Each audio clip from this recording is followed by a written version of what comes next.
Hey guys, welcome back. It is your favorite Gimp with a Limp, and I'm here with kind of an update to something I had done the other day. Do want to say first, sorry I haven't had as many gameplay videos up this week. Got food poisoning real bad this week, and it's just kind of ugh. So I've been letting Gimpy's gal put up some guesses videos and doing a few talking videos to keep the content going for now. But this should be out of my system in a couple more days. Anyway. I put up something talking about Quartermaster Logistics and some of the stuff going on with them. And again, not their fault, not blaming them, but waiting on the Everrain from them and that whole situation. Some people in the comments mentioned some other issues that they'd had similar with other shipping companies and what's going on. And one of them was this one, Darkest Dungeon, which is actually a different game that I backed more than a year or so ago. It says last updated. When did it? Damn, I can never remember when these things all back. But I think this one backed early 2021, something like that. I like the video game Darkest Dungeon and their other one, the zombie one. And the board game looked good. So I was like, okay, yeah, we'll try it out, see how good it is. And this had the whole bullcrap go down of shipping charges, just like so many of the others have, but they've handled it differently. So they put out this update and it's like, take heed, important update, but I missed it originally. If I hadn't put up the previous video, I wouldn't have seen this. Because if you back one or two Kickstarters, you're going to be getting so many updates. Well, hopefully you'll be getting so many updates. It's when they're not updating, that's a problem, that you can't keep track of all of them. So more often than not, I end up ignoring them. And I had missed this one, but they were talking about Wave 1. It's being ready to ship. And it's the core boxes, Crimson Court, and blah, blah, blah. All these things are getting ready to go. But there was the shipping cost problem. Now, where was it they listed out? Shipping costs have increased an average of 600% since the time that they originally collected it. Because not only have we paid for the product, we've already paid for shipping. Shipping was charged during the Pledge Manager, which we already did. So this is another case of us paying for the product, paying for shipping, and now we're being asked to pay for shipping again. And yeah, I'm mad about it, but I'm not really mad at Mythic about it because I understand why they're doing it. There's only so many hits on the chin they can take before they can't take no more. I get it. 600% on shipping, 30% on other cost, because it's real basic to understand. When it costs more to move goods, it doesn't matter what the goods are, raw, processed, board games, whatever it is, everything costs more. And since everything costs more, you've got that price increase being applied across the board to every product as part of the huge amount of inflation that we're seeing just tacked on. It's just this compounding problem that's getting worse and worse and worse. Kickstarter is unique, though, in the fact that you're paying for a product at point A, but then you get the product at point B. And the problem is the producer of said product is getting the money for it at point A, but they're not paying for it until point B. So when we have this time differential here and the price changes as dramatically as it has in that period of time, it's a huge problem for the business. It says up until this point, so since 2020, we have subsidized 1.2 million. And this I appreciate because they're hey, here's the numbers. Here's the details. So you can see where our costs are coming from and why we are doing this now, because we're at the point we have no other choice. So today, shipping costs to get these games to you is $3.1 million, which is 1.4 million more than the 1.7 million paid by backers. So they collected 1.7 at point A back when this thing first pledged and got taken care of. And then now it's costing this 3.1. And they just can't take the hit. And they said on top of that, there are additional $350,000 in manufacturing costs due to the increase in oil and raw materials. That's a total of $1.75 million in additional costs. I get it. Now, I don't know. Like I said, I don't blame them because there's only so much damage they can take. But it's a kick in the chitlets for the consumer to feel like they've already been paid. You know, we've paid for this, and now basically we're held hostage. And I went ahead and paid this myself, which I'm again glad that I didn't miss it. And part of the reason I'm putting this out is in case anyone else missed it. Hopefully you'll see this. That now that cost is being covered by us, Mythic, and Red Hook, who are the people who made the video game. So they explain how they're dividing it out. $100,000 paid by Red Hook, $775,000 paid by Mythic, and then the rest is being put onto the backers. Because no company who ever brings anything to Kickstarter wants to charge and then say, hey, before you can have your product, you have to pay us. You have to pay us again on top of what we already said that you're going to have to pay. This is the last thing any publisher wants to do. And I understand that. So for them to have taken this step shows you how drastic it's become for them. These people still need to make a profit. The company has to be in the black so they can continue to function. I want them to keep putting out games. I want them to keep doing that thing. I want all the game companies, well, maybe not all the game companies, but I want the game companies to succeed. And if this is a step they have to take to do that, I understand. The thing is, I do think that and supposedly they should be allowing maybe some refunds if someone's in a lurch. I'm thankfully fortunate enough to be able to take the $26 hit. It's not a huge amount, but now I'll touch on that in a sec. But this is what I'm having to pay now on top, 26 extra bucks on top. And if you had everything, the bundle is $70. Good grief. So freaking high, man.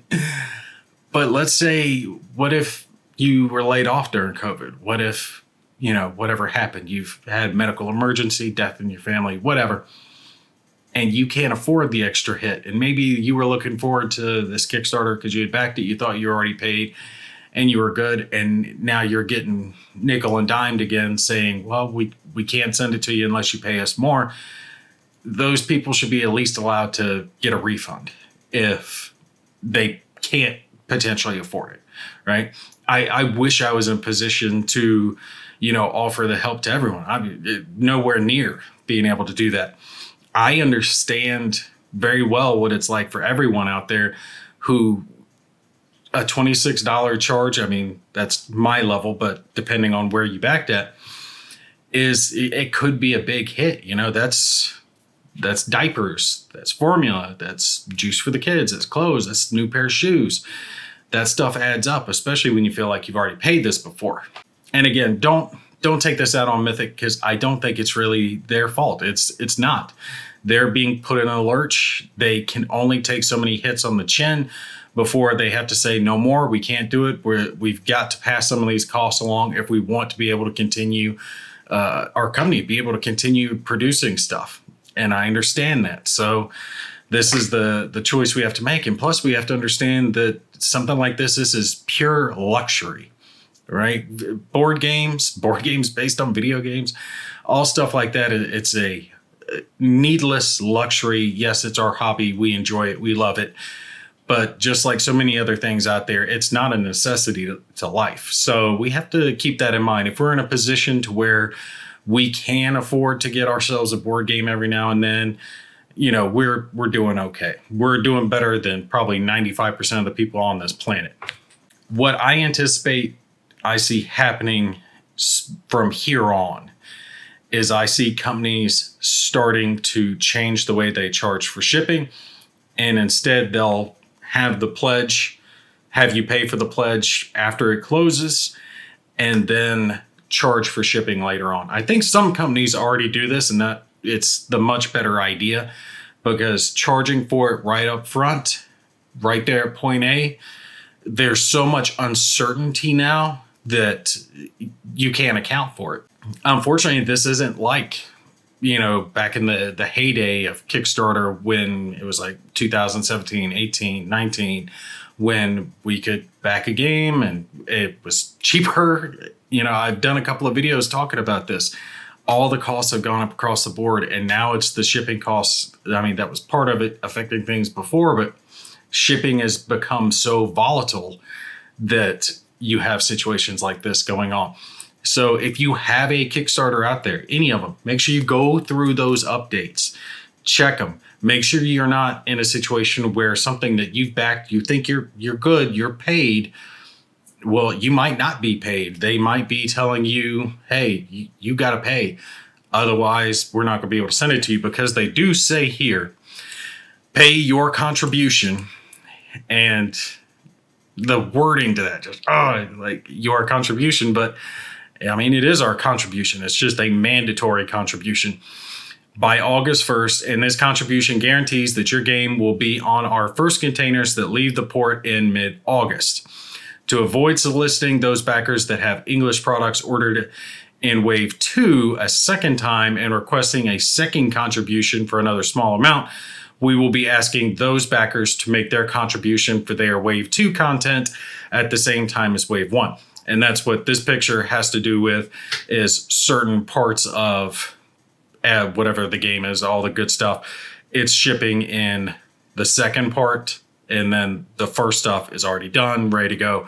And I think I'm just here at the Crimson Pledge, so I shouldn't have to worry about it. All my stuff should be Wave 1, because who the hell can afford all-ins now? And all-in back in the day is what a mid-tier Kickstarter pledge is now.